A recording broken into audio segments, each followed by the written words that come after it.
Friends, thank you for being here today.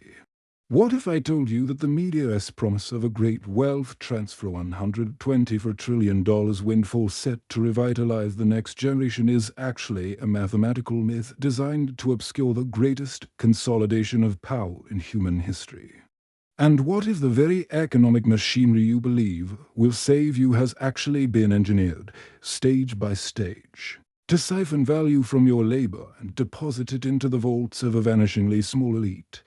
To understand the economic moment we are living through, we must look beyond the optimistic headlines about baby boomers passing down fortunes to millennials and Gen Z. We must strip away the comforting narratives of intergenerational generosity and confront a harsher, more complex reality. We are not witnessing a transfer of wealth in the traditional sense.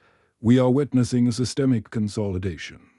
A phenomenon driven by three converging forces, a historical cycle of currency collapse that has destroyed the middle class of every major civilization, a deliberate political engineering of tax codes, and a demographic reality that contradicts our wildest expectations.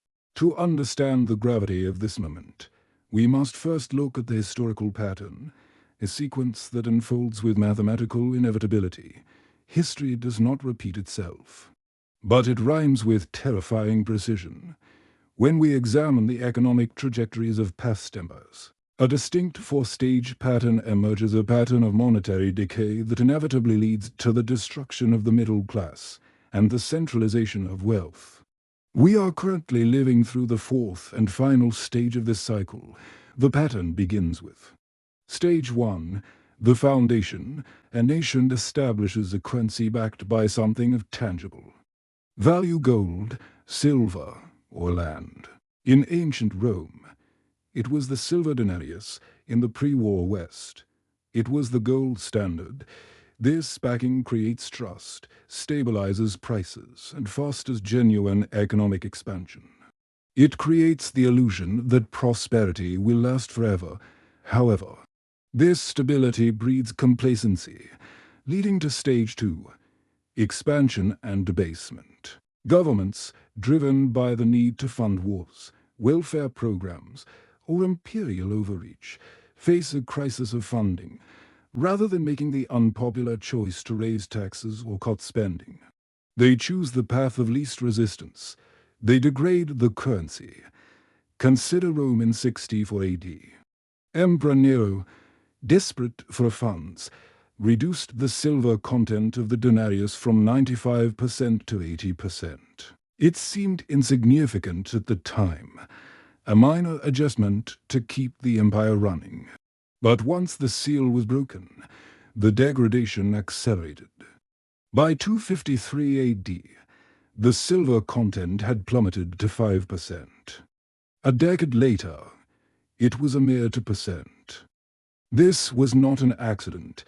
It was theft on a civilizational scale.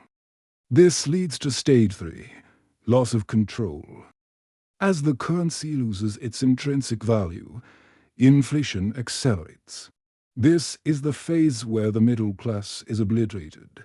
Why? Because the middle class typically holds its wealth in currency and savings accounts, in bonds, in wages. When that currency is debased, their labor and their savings evaporate. Conversely, the elite, the landholders, the politically connected, those closest to the source of money creation do not hold currency. They hold assets. They hold land, gold, and commodities. We saw this play out with horrific clarity in Weimar Germany between 1921 and 1923, facing crushed industry and massive war reparations. The German government turned to the printing press. The result was a hyperinflationary storm that defies comprehension. In 1922, a loaf of bread cost 160 marks.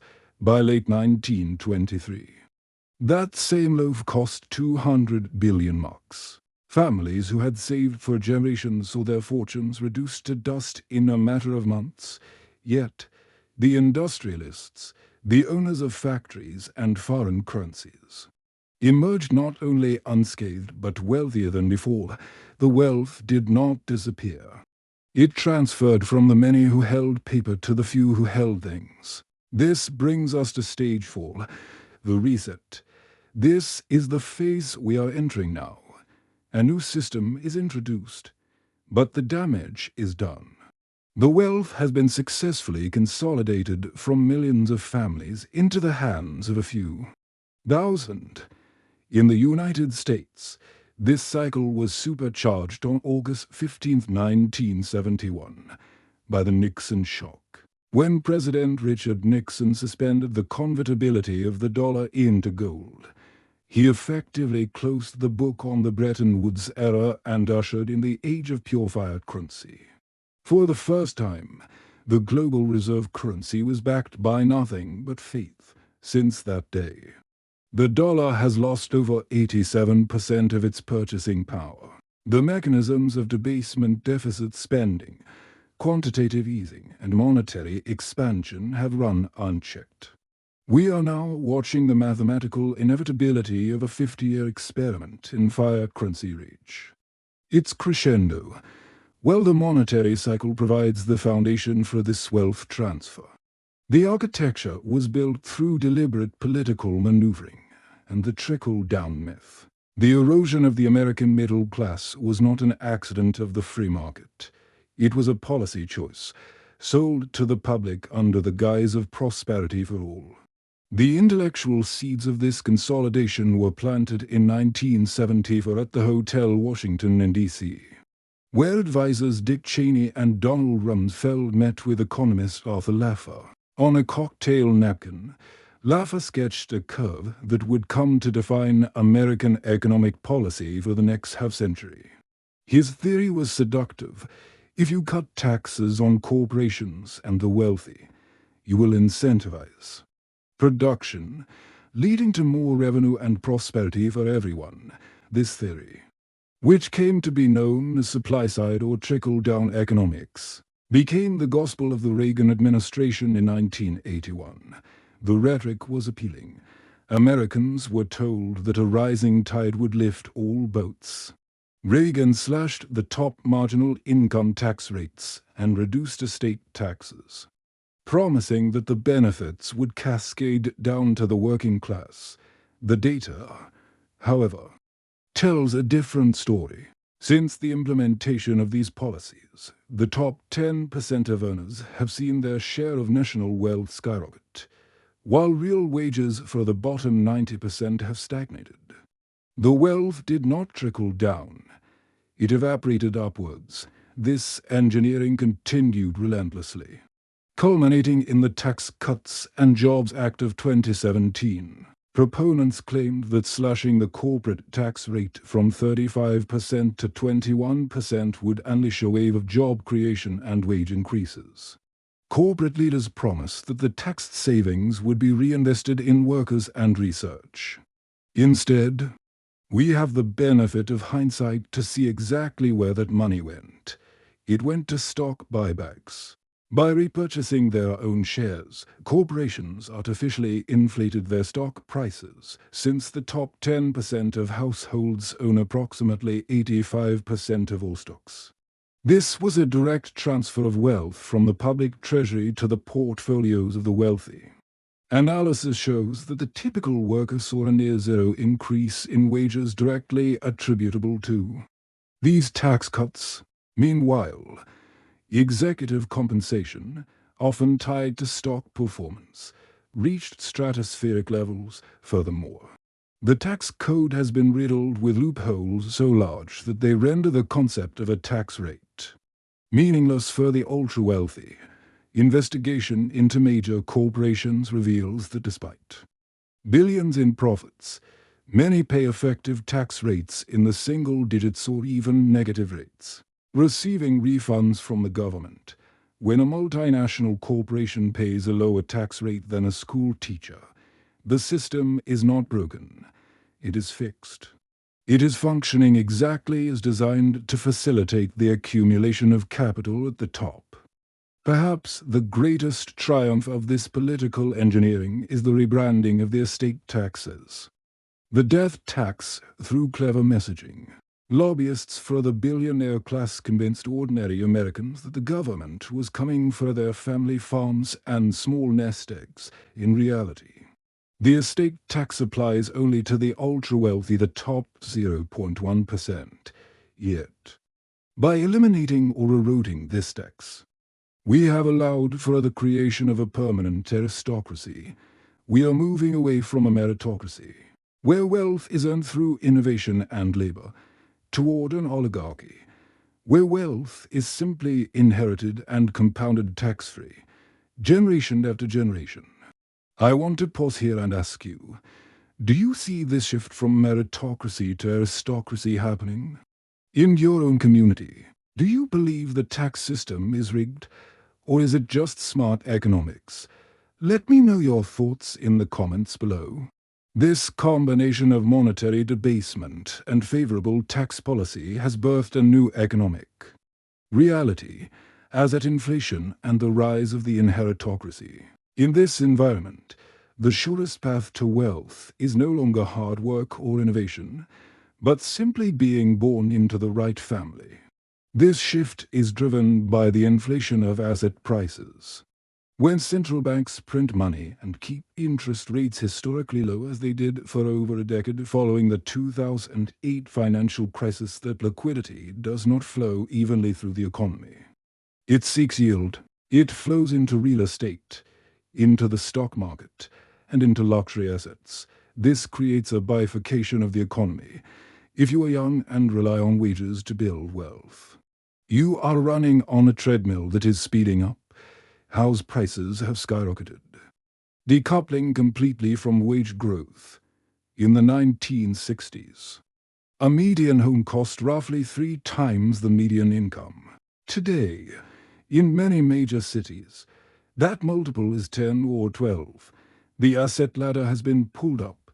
Conversely, if you belong to the generation that already owns assets, primarily the baby boomers, you have experienced a massive and earned appreciation in net worth. This is why boomers currently own 37% of the housing stock and nearly 60% of vacation homes.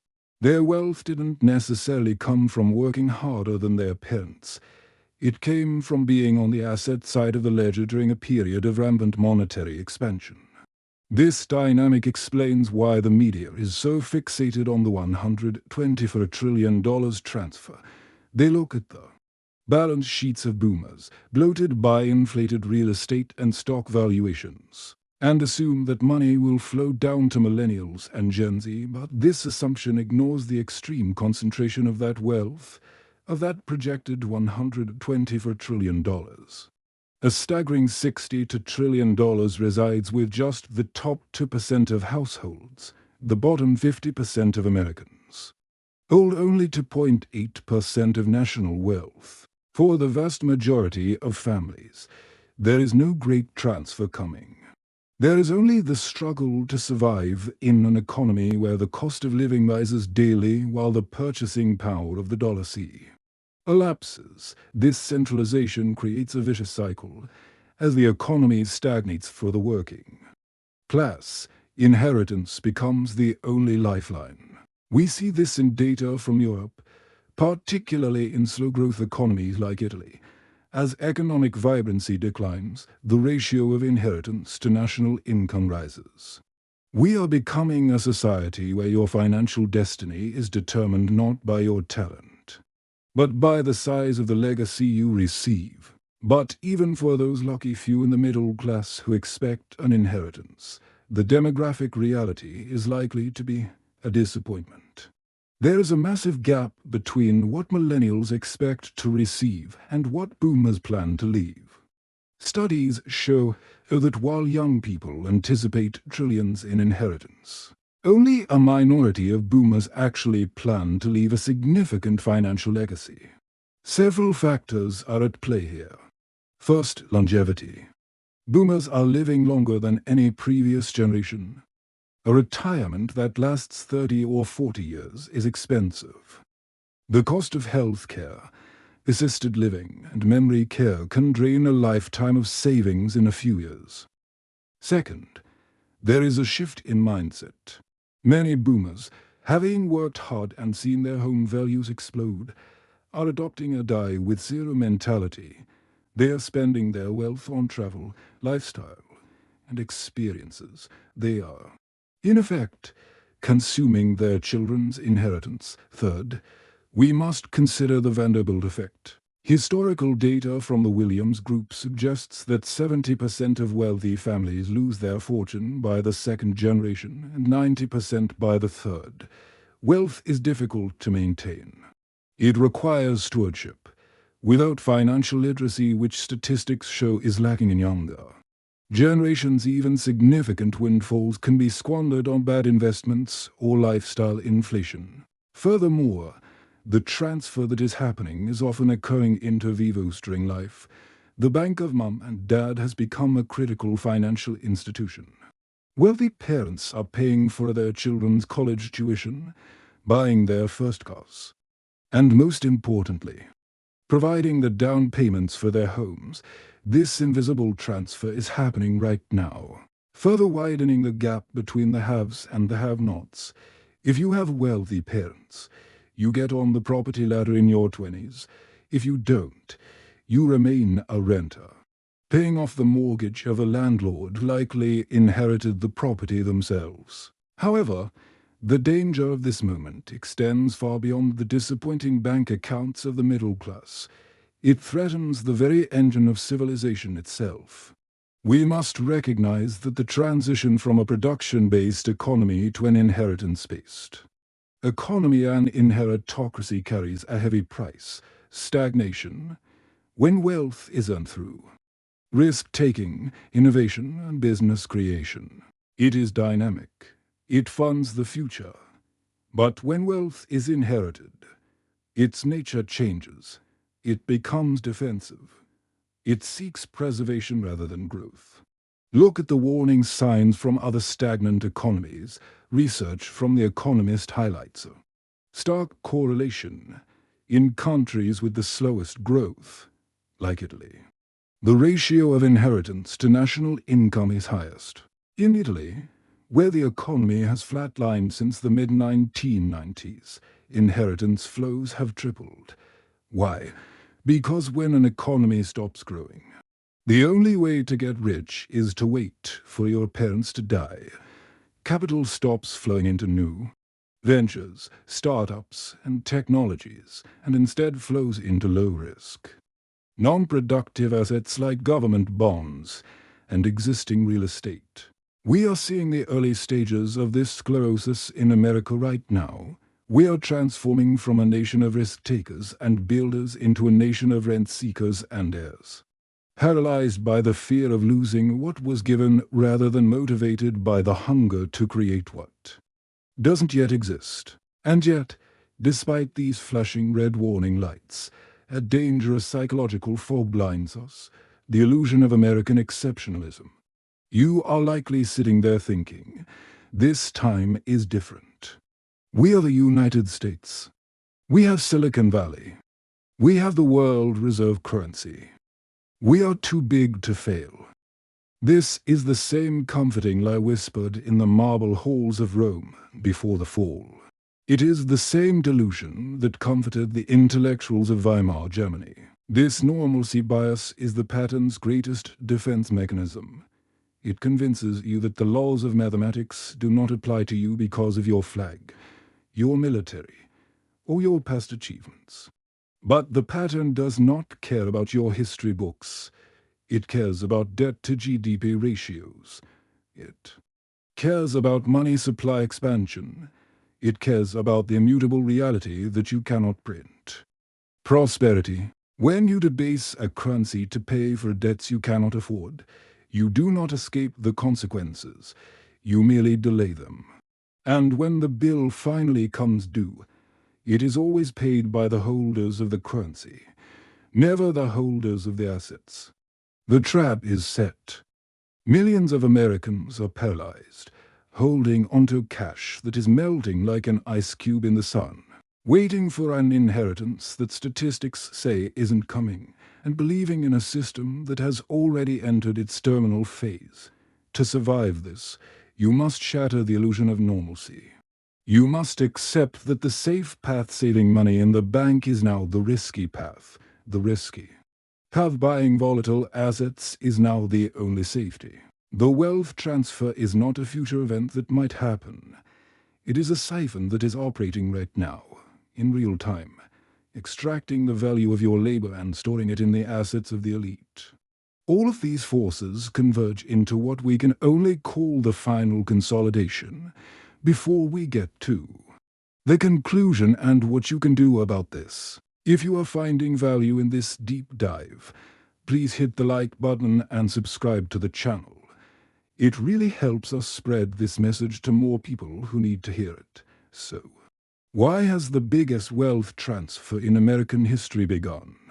It has begun because the mathematical life cycle of our fiat currency is reaching its terminal phase. It has begun because a half-century of tax policy has successfully removed the guardrails that prevented the hyper-concentration of capital.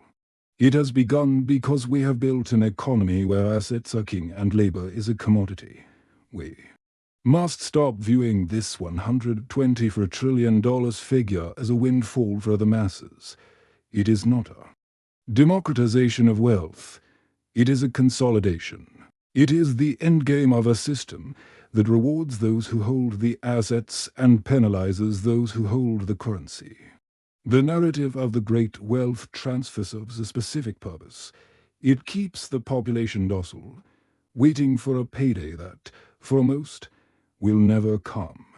It distracts us from the reality that our savings are being devalued and our labor is being underpaid. The lesson from Rome, from Weimar, and from our own history since 1971 is clear. The pattern does not care about American exceptionalism. It cares about math, as the currency continues to debase. The transfer of real value from the savers to the asset holders will accelerate further. Individual, the path forward requires a radical shift in mindset. You cannot wait for an inheritance that may never arrive. You cannot store your energy in a currency that is designed to leak value. You must understand that in a period of consolidation, the only safety lies in holding real assets, things that cannot be printed into existence by a central bank. The machine was built centuries ago. It was refined in 1913, supercharged in 1971, and optimized in 2017. It is operating exactly as designed. The wealth is moving, yes. But unless you understand the mechanics of this transfer, you are not the recipient. You are the source.